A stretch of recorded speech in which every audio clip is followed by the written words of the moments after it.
Struggling to pay for life-saving surgery for her daughter, who was injured in a car accident, Ranti turns to black magic for assistance. She enters into a marriage pact with the devil, who saves her daughter and protects Ranti from anyone who would dare harm her, but it comes with the consequence of him owning her soul.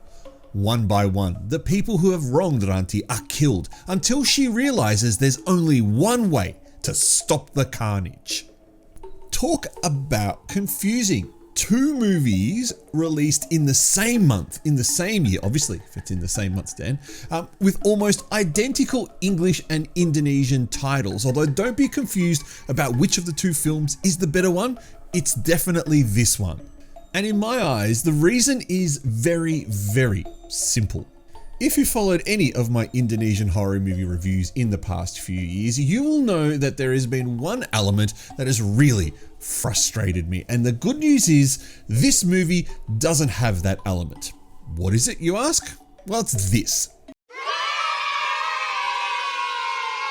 Okay, so that's not entirely true. There is a 30-second sequence in the movie, very, very small one, where the neighbors say that praying will help, but thankfully, that is the only religious scene in the movie and the characters just promptly ignore his advice.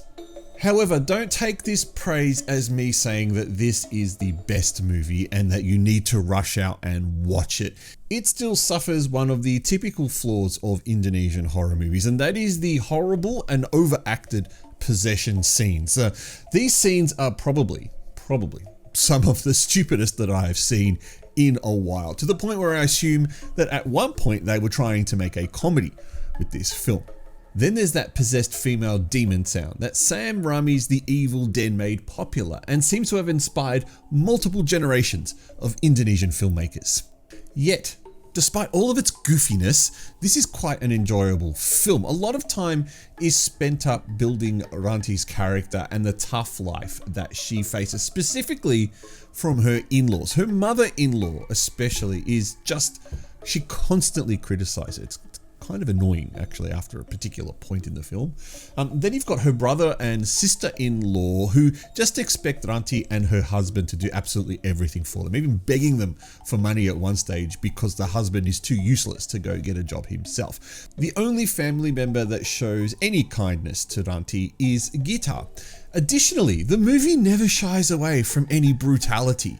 There are some very gory and violent deaths in this movie, especially the brother-in-law Bayu's death that involves a rooster and an eyeball. It's one part gruesome, one part very, very hilarious. If you've seen it, you'll know exactly what I'm talking about.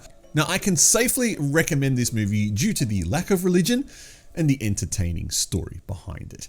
Using my patent pending ghost rating, which stands for great horror or stupid trash, this gets 3 ghosts out of 5. Now, you might not think 3 ghosts is a lot. You might have thought I'd give it more than that. Look, it's still got some silly moments in it. The possession scenes are still, they look weird. And the devil's hand clearly looks like, you know, some kind of rubber glove that he's wearing. But it is good to see some practical effects in this film as well, because there's a smidgen of CGI here and there to show a bit of blood splattering, but otherwise there's a lot of great practical effects in this movie. And it's written by Lili Layla, who's actually just written a really solid story for this one. And for the first time ever, what feels like the first time ever, on top of the no religion, it's not based on a true story, which is fabulous. It says it's inspired by stories that have happened, but this particular movie is not based on a true story. So, you know what? It's much better than it has any right to be. That is The Demon's Bride. Like I said, don't get this confused with The Devil's Bride. I am the Artie Dan. You are watching SHOCKMANIA. Thank you so much for tuning in. If you've seen both of the movies, but specifically if you've seen this one, The Demon's Bride, let me know in the comment section below what you think of it. Otherwise, like, subscribe, all that other jazz. Catch you next time.